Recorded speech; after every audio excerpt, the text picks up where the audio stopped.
આજે આપણે એકદમ ટેસ્ટી રાજસ્થાની દાલ બાટીની દાળ બનાવવાના છીએ। આજે આપણે દાલ બાટીની દાળ બનાવવાના છીએ। તેના માટે મેં અહીંયા મિક્સ દાળ લઈ લીધી છે। તુવેરની, ચણાની, મગની, મસૂર દાળ અને અડદની દાળ લઈ લીધી છે। તેને આપણે 2 થી 3 વખત ધોઈને બાફી લઈશું। દાળને અહીંયા બાફીને લઈ લીધી છે। વઘાર માટે 2 મીડિયમ સાઇઝની ડુંગળીને કટ કરીને લઈ લીધી છે। 2 મોટી ચમચી લસણ મરચાંની પેસ્ટ, 1 મોટા ટામેટાને ઝીણું કટ કરીને લઈ લીધું છે। એક કડાઈમાં તેલ લઈ લઈશું। તેલ ગરમ થાય તે પછી 1 નાની ચમચી જીરું એડ કરીશું, ચપટી હિંગ,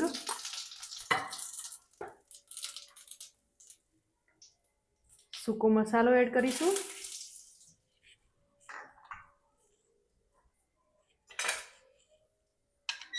લસણ મરચાંની પેસ્ટ એડ કરી દઈશું,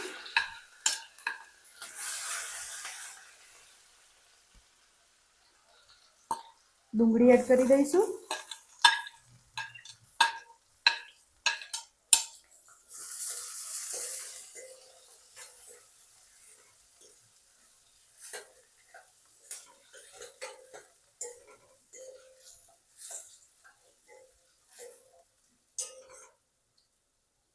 ડુંગળીને આપણે ચડવા દઈશું। ડુંગળી ચડી જાય તે પછી આપણે તેમાં ટામેટા એડ કરી દઈશું।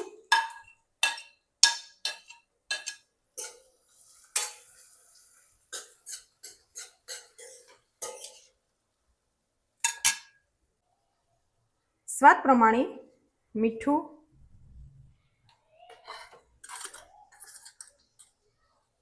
બે નાની ચમચી લાલ મરચું પાવડર,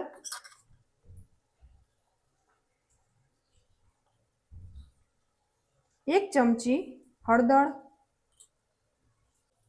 1 ચમચી ગરમ મસાલો, 1 ચમચી ધાણા જીરું,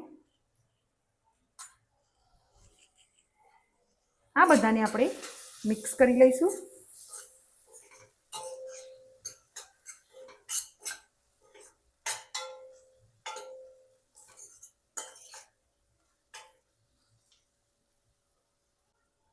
હવે આપણે દાળ એડ કરી દઈશું।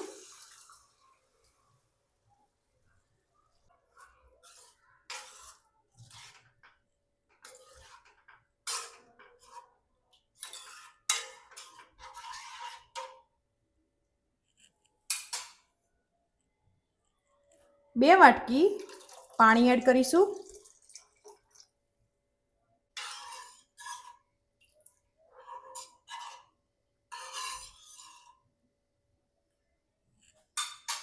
દાળને આપણે ઉકળવા દઈશું।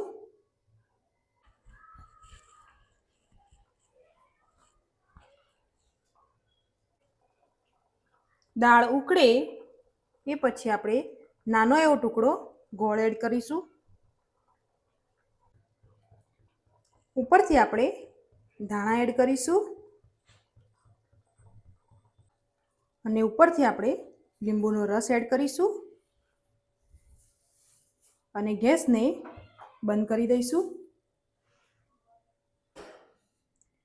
બાટીની રેસીપી મેં આગળના વિડીયોમાં શેર કરેલી છે। એકદમ ટેસ્ટી અને રાજસ્થાની દાલ બાટી આપણી રેડી થઈ ગઈ છે।